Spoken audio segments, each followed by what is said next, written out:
Hi and welcome to another episode of Making Things. Today I'll be syncing some Christmas lights with music using a Raspberry Pi.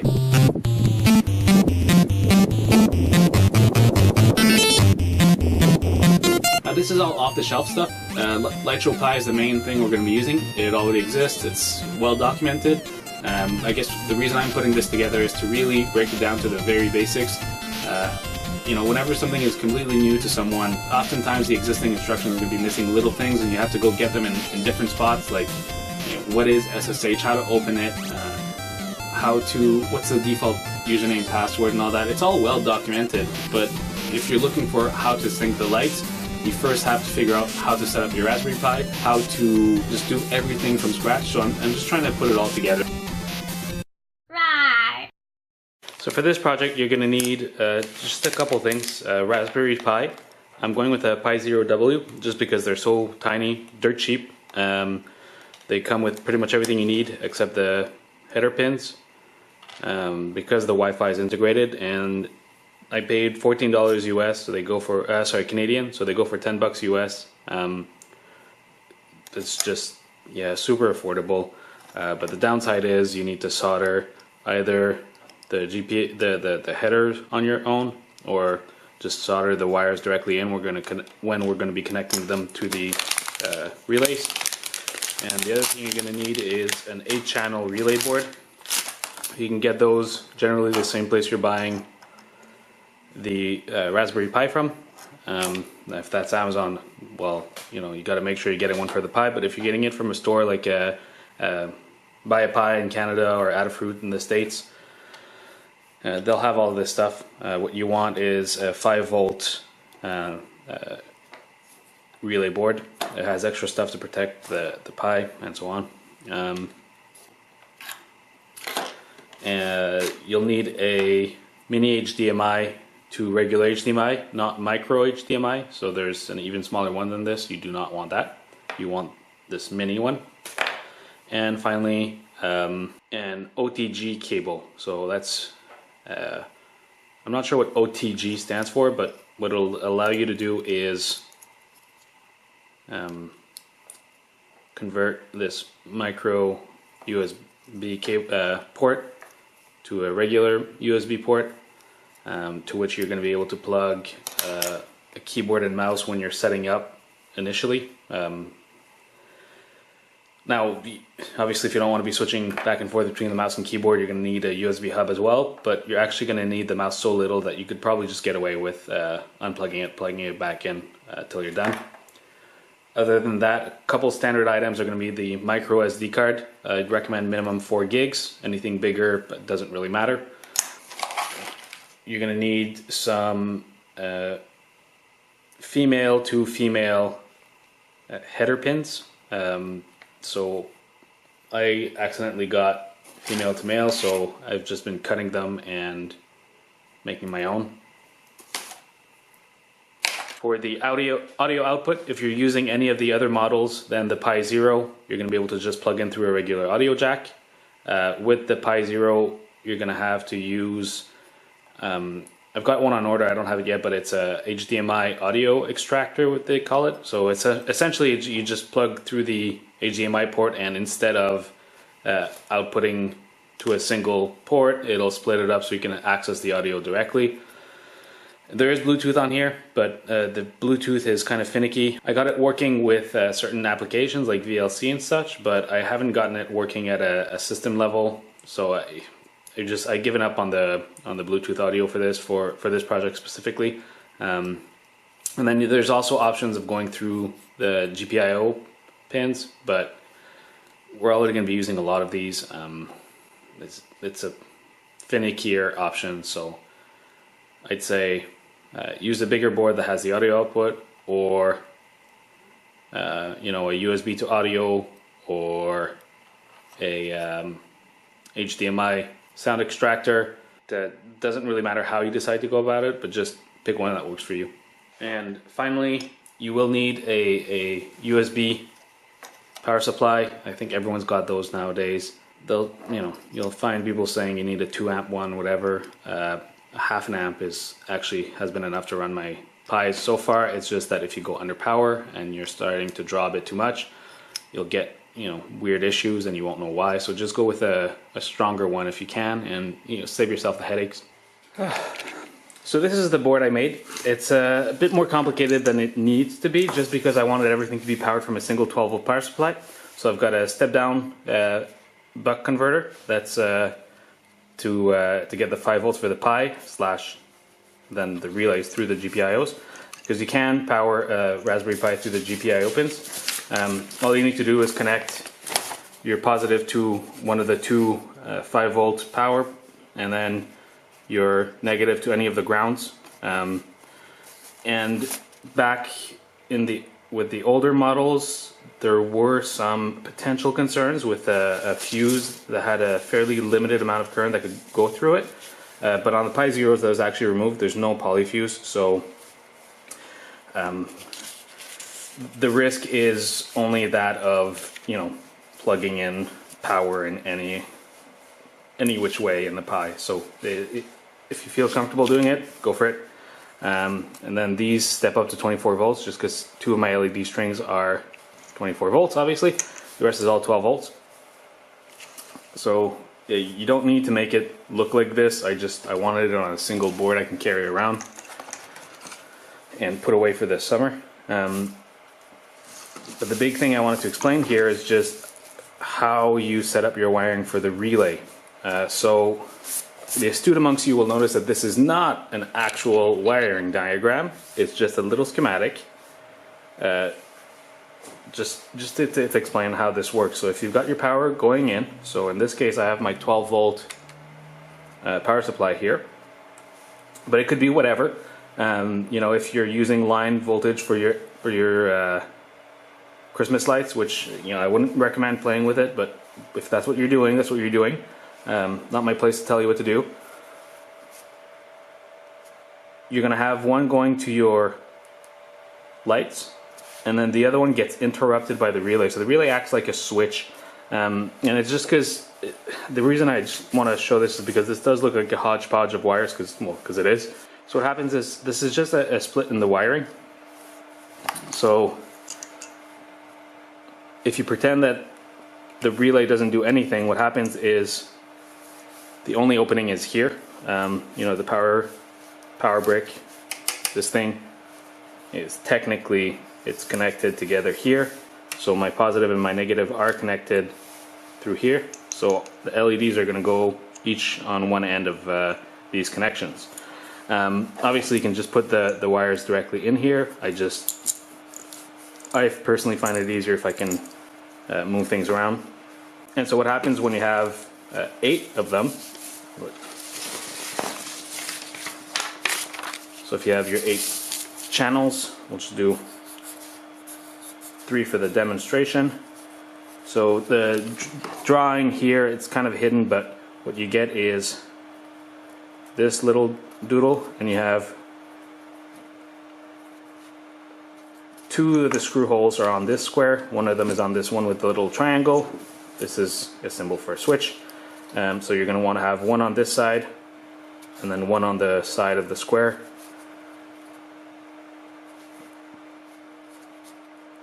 So I'm just going to draw 2 on these. I'll ignore the third one because we're not using it. Now, if everything is running off the same amount of power, in this case, I sent a wire from the positive railing to each one of these relays, but I really didn't need to do that.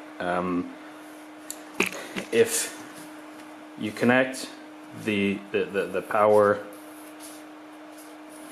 between each one of these, and then this goes to the battery pack, to the power supply, it comes out to the exact same thing as if you had the power supply and then you had one going out here, one going out here, and then one going out here. So you'll notice that if you trace it back down, you can connect these together. So that's what could happen here. So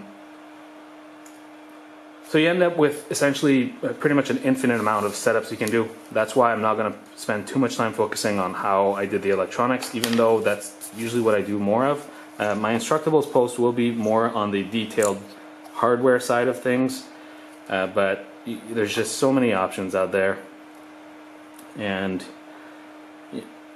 whatever you do, even though technically these can all be connected, if it's easier for you in your mind to be able to see where the wire goes and so on, which was the case for me, I find that it's easier if I can just take my finger and follow it to make sure that I've got everything right before I plug it in, and just break my stuff if I did it wrong.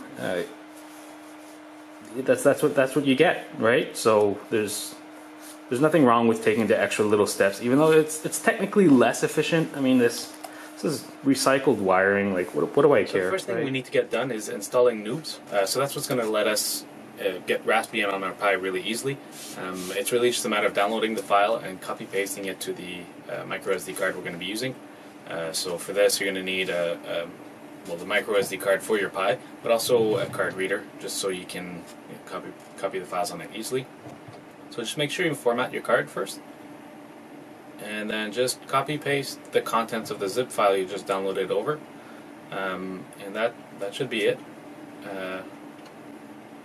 Next step is going to be to plug the Pi in and get ready. But right before I do that, I'm going to do the GPIO pins right away, just because that way if I screw up, well, I won't have installed Pi for nothing. So this is probably the crappiest soldering job you're ever going to see. It's below freezing here, and I'm just essentially doing some really half-baked reflowing here, trying to get it to work. So it's miserable soldering, really. Alright, so I just plugged it in. I've got this absolutely terrible USB hub that you should never buy. Unfortunately, I don't have a good way to capture the feed from the Pi. So I actually really like Raspbian, so I'm just going to go straight with that. Whoa, cool. I haven't used this in quite a while. The last time I did this, I did not have noobs. It was a couple of years ago. I mean, I'm sure it was still around, but man, that little app is awesome. I need to get more of those Pi Zeros.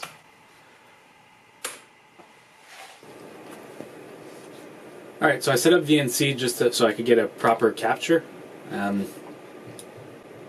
You might want to do that. Turning on VNC and SSH is going to be really helpful, but it's not necessary at the beginning because you have your monitor. But obviously, if you want to be able to not have to plug it in, then that's the way to go. So I'm just going to show you how to get VNC. So the difference between VNC and SSH is going to open just the command window like this, and VNC is going to give you the whole viewer interface. So the first thing you're going to do is open one of these command windows.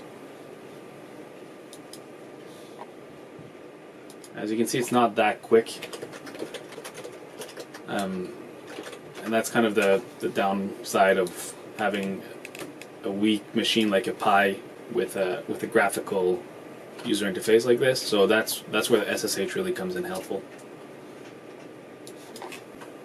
So I think first thing I'm going to do is I'm going to change the password. I don't actually want a real password on this. There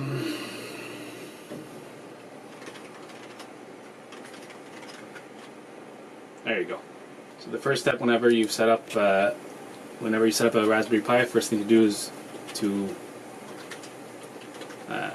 update everything.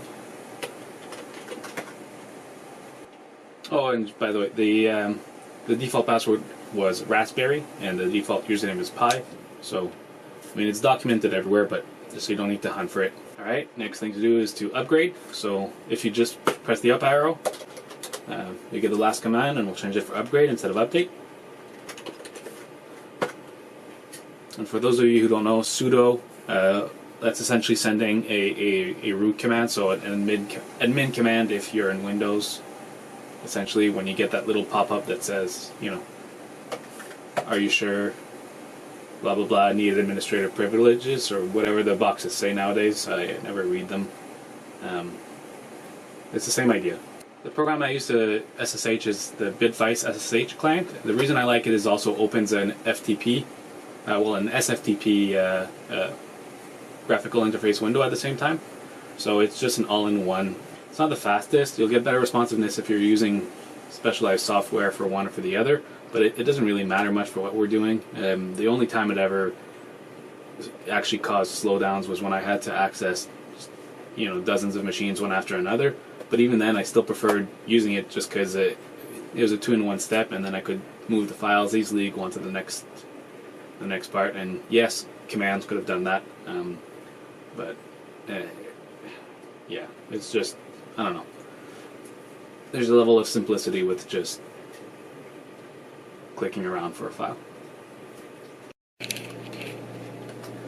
So to get that VNC app installed, I'm going to assume you want it. It's sudo apt-get install real VNC -VNC-server. And we're also going to install the viewer, real VNC-VNC-viewer. So I already had it installed on there. I hope it doesn't break anything that I'm using it as I'm... There you go. Yeah, so it's just going to ignore it because I already had it. That's good. And then you're going to go to the little Raspberry menu, Preferences, Raspberry Pi Configuration.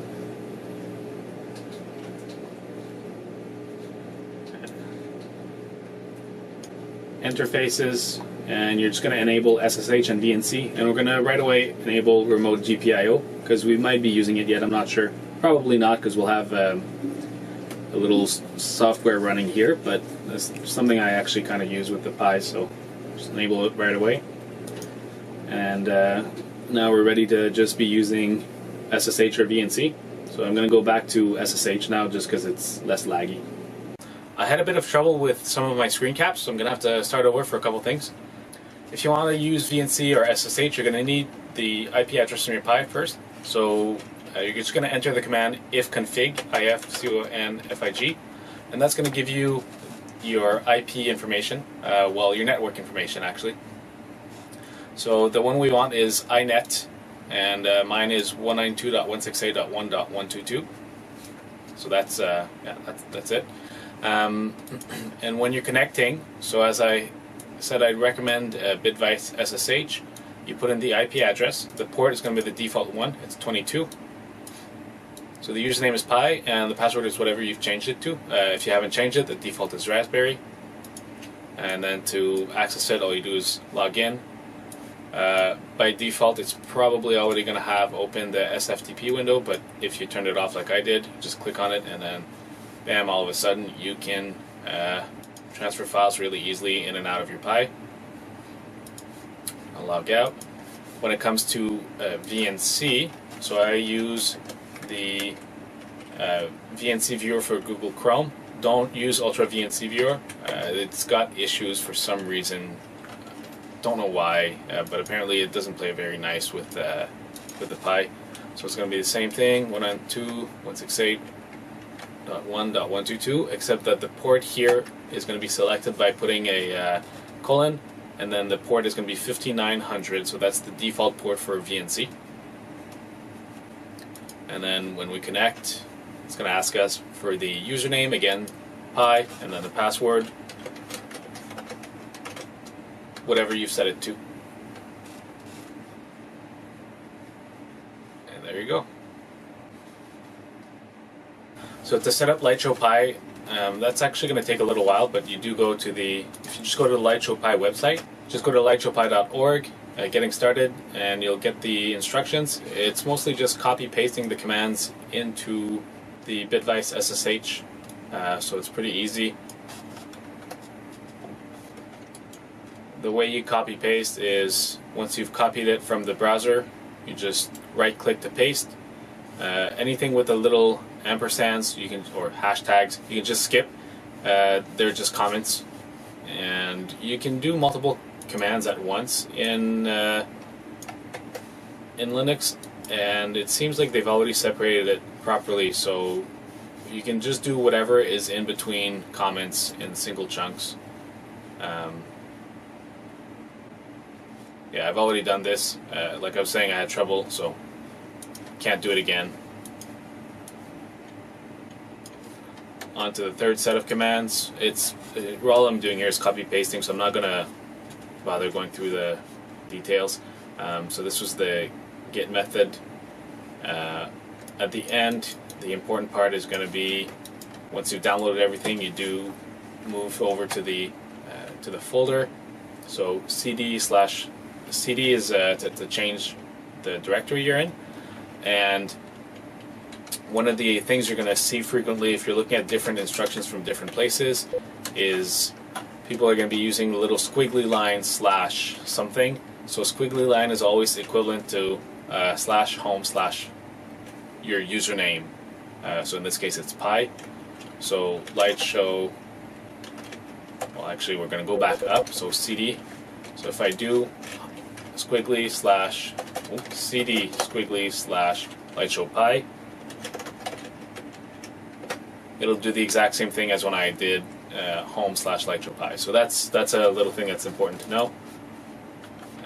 Makes things quite a bit simpler. And when you are going to be sending commands, you always need to already be in the folder for the light show pi. So that's something that's going to come in later on. So once we've done that, we're going to run the install.sh. I'm not going to do that again because it takes about 3 hours. So once it's started, you just walk away.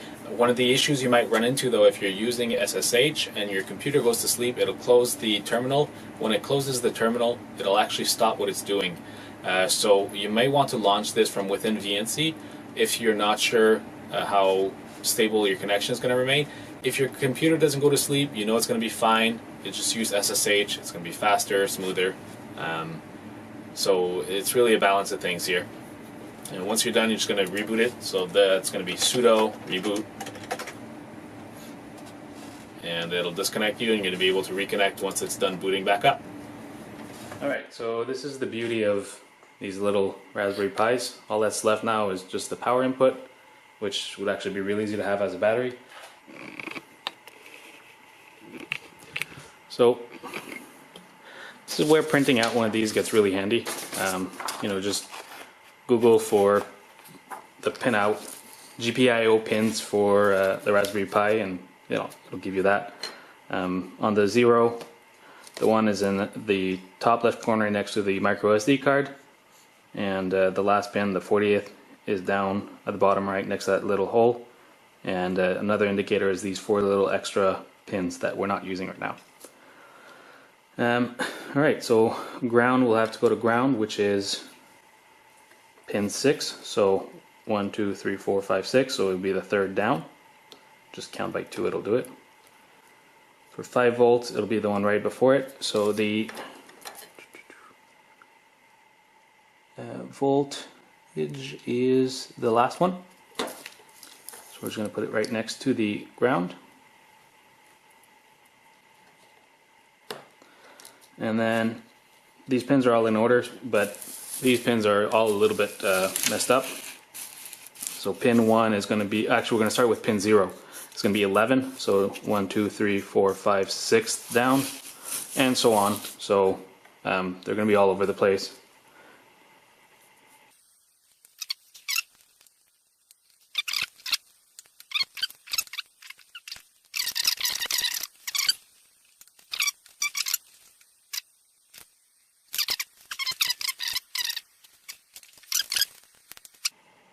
One of them's getting powered, so that's not right.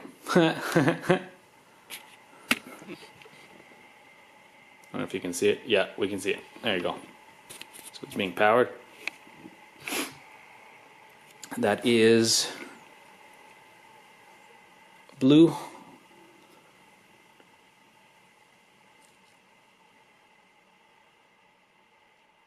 Which is pin 6. Where did I put 6?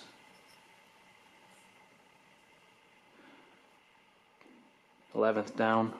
Let's see if that's what I did. Just power this off first.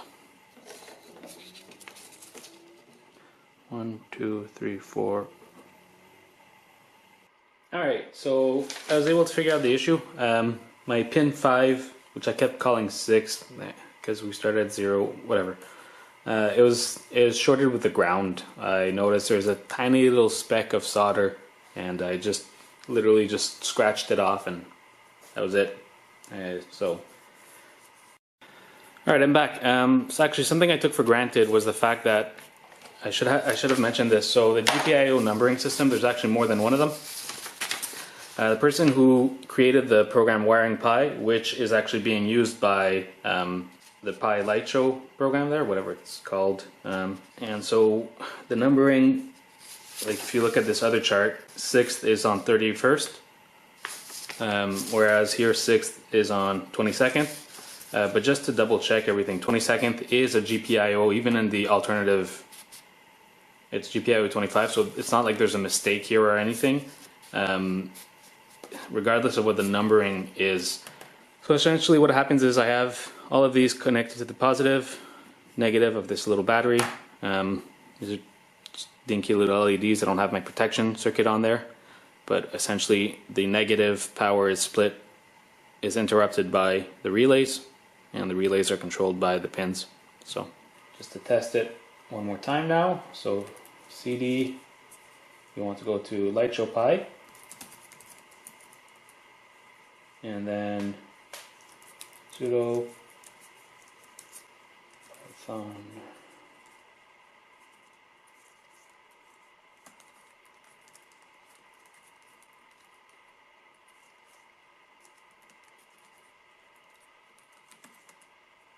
fingers crossed.